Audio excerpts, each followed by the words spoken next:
Assalamualaikum warahmatullahi wabarakatuh. Halo teman-teman semuanya. Selamat datang kembali di channel media seputar hobi. Channel tempat kita belajar bareng, saling berbagi pengalaman, dan sama-sama memahami karakter. Murai batu dengan cara yang santai, pelan dan mudah dipahami. Di video kali ini, kita akan membahas satu masalah yang ternyata cukup sering dialami para pemain murai batu. Tapi banyak yang masih bingung penyebab utamanya, yaitu kenapa murai batu suka patuk kaki sendiri. Dan teman-teman, konten kali ini kita buat karena ada pertanyaan dari subscriber di kolom komentar. Jadi buat teman-teman yang sering bertanya, jangan khawatir. Kalau pertanyaannya menarik dan bisa jadi pembelajaran, bersama insya Allah akan kita bahas di channel ini. Nah, buat teman-teman yang mungkin baru menemukan channel ini, coba tonton sampai akhir. Karena di bagian akhir nanti kita akan bahas rawatan harian dari hari Senin sampai Minggu, khusus untuk murai batu yang punya kebiasaan patuk kaki, dan bagaimana rawatan supaya mentalnya lebih stabil saat dibawa lomba. Dan seperti biasa, teman-teman, apa yang kita bahas di sini bukan patokan mutlak. Karena setiap murai batu punya karakter berbeda-beda, punya mental berbeda, punya gaya main berbeda. Jadi kita harus tetap melihat kondisi burung masing-masing. Oke, langsung saja kita masuk ke pembahasannya. Jujur teman-teman, dulu kita juga pernah mengalami masalah seperti ini. Ada satu murai batu yang awalnya performanya bagus. Di rumah gacor durasi panjang, main aktif, tapi anehnya, setiap habis mandi atau habis loncat-loncat di sangkar, dia sering patuk kakinya sendiri. Awalnya kita anggap sepele karena kadang setelah patuk kaki dia masih bunyi. Tapi lama-lama kebiasaan itu makin sering. Bahkan saat ketemu murai lain dia mulai hancur, patuk kaki dan kadang lompat tidak tenang. Nah, dari situ kita mulai sadar, ternyata masalah patuk kaki itu tidak bisa disimpulkan dari satu penyebab saja. Karena setelah kita amati, ada beberapa tipe murai batu yang suka patuk kaki, dan masing-masing punya penyebab berbeda. Ada yang karena overbirahi, ada yang karena mental jatuh, ada yang karena iritasi kaki, bahkan ada juga yang karena kekurangan nutrisi.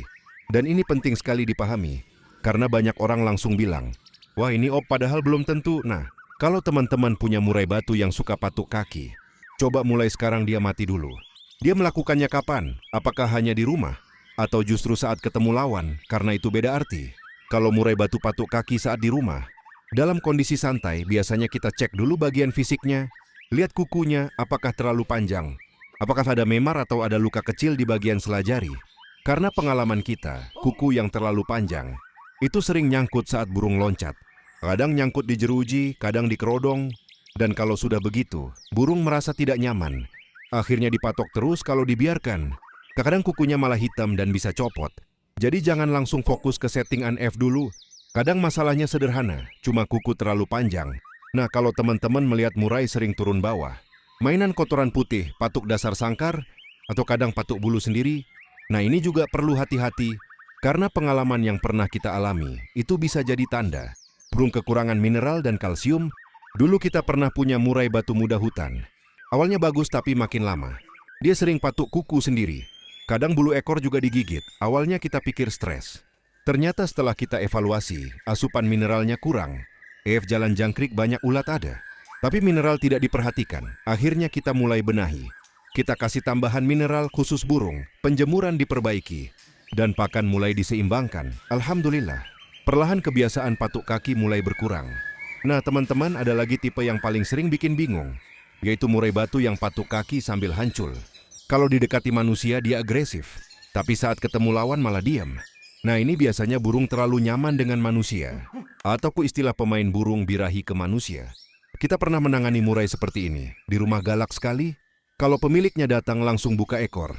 Hancur bahkan nempel jeruji, tapi pas naik lomba, ketemu murai lain malah bingung. Nah setelah kita evaluasi, ternyata burung terlalu sering dimanja, terlalu sering dekat manusia, terlalu sering digoda. Akhirnya fokus mental tarungnya hilang. Solusinya waktu itu kita ubah pola rawatannya. Kita mulai kurangi interaksi kerodong, lebih sering masteran, lebih tenang, dan murai mulai sering diumbar. Pagi pelan-pelan mental tempurnya mulai balik. Nah sekarang kita masuk ke bagian yang paling ditunggu, yaitu pola rawatan dari hari Senin sampai Minggu, khusus untuk murai batu yang suka patuk kaki. Dan settingan ini berdasarkan pengalaman lapangan yang pernah kita jalani. Oke, hari Senin, biasanya setelah lomba, hari Minggu, kondisi burung masih capek. Jadi fokus hari Senin itu recovery. Pagi sekitar jam 7, burung diembunkan dulu, santai saja. Nggak usah terlalu dekat murai lain. Setelah itu mandi secukupnya. Lalu jemur sekitar 30 menit. Hari Senin jangan terlalu banyak F. Cukup jangkrik 3 pagi 3 sore. Dan yang paling penting, burung dibuat tenang. Kalau murai masih suka patuk kaki, coba cek lagi tangkringan. Kadang tangkringan terlalu kasar juga bikin kaki nggak nyaman. Hari Selasa mulai masuk pemulihan mental burung. Bisa diumbar ringan atau dipancing aktif bergerak. Penjemuran bisa ditambah sedikit sekitar 45 menit kalau ada tanda overbirahi, seperti hancur berlebihan, patuk kaki sambil gelisah. Kurangi F, jangan terlalu banyak ulat Hongkong. Dan jangan terlalu sering melihat burung lain. Hari Rabu biasanya kondisi burung mulai stabil. Di hari ini kita mulai fokus membangun mood. Bunyi masteran bisa mulai diperdengarkan, tapi volumenya pelan, karena tujuan kita bukan bikin burung stres, tapi membuat mentalnya nyaman. Kalau burung tipe sensitif, hindari suara master terlalu keras. Hari Kamis mulai kita lihat perkembangan. Apakah kebiasaan patuk kaki berkurang? Apakah burung lebih tenang? Kalau masih sering patuk kaki di bawah sangkar, coba tambahkan asupan mineral. Dan pastikan burung cukup kena sinar matahari pagi. Karena kalsium tanpa penyerapan yang baik juga percuma. Hari Jumat biasanya kita mulai setelan menuju lomba. Burung dibuat lebih fresh, mandinya jangan terlalu basah. Penjemuran secukupnya, F mulai dinaikkan sedikit. Misalnya jangkrik 4 pagi 4 sore, tapi tetap lihat karakter. Kalau tipe panas jangan dipaksa. Hari Sabtu hari pengondisian burung. Lebih banyak istirahat kerodong, lebih sering, hindari terlalu banyak melihat lawan. Karena kalau terlalu panas, sebelum lomba besoknya justru drop.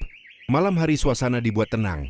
Jangan terlalu sering dibuka. Hari Minggu, hari lomba, nah ini penting. Jangan datang terlalu pagi lalu burung dibuka terus.